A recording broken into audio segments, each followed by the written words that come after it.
हाय आणणार आहोत आम्ही डीमार्टचे पीठ आणले होते मैदा 1 किलो मैदा घेतला आहे। त्याच्यामध्ये आम्ही जाडा रवा टाकला आहे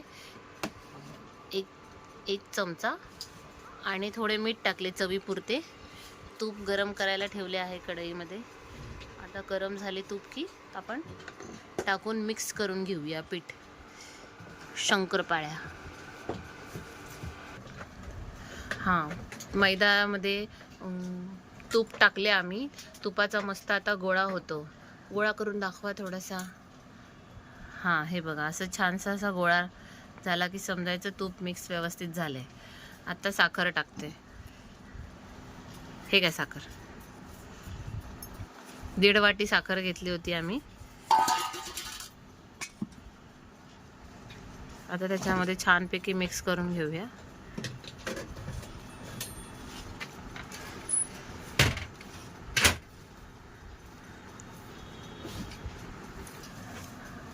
आता शंकरपाळ्याचे पीठ रेडी झालेले आहे।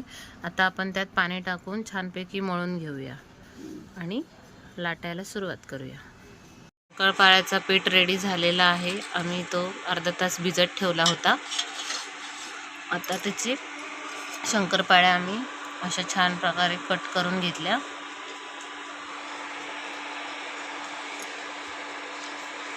आता ते आम्ही थोडे थोडे करून तळणार।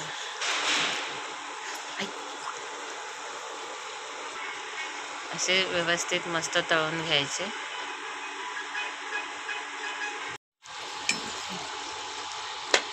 असे ब्राऊन होईपर्यंत व्यवस्थित तळायचे। हे बघा आम्ही काही तळले आहेत छानपैकी। हे बघा छानपैकी शंकरपाळ्या रेडी झाल्या आहेत। मस्त गरम गरम आहेत। आता थंड करू आणि डब्यात पॅक करून ठेवूया।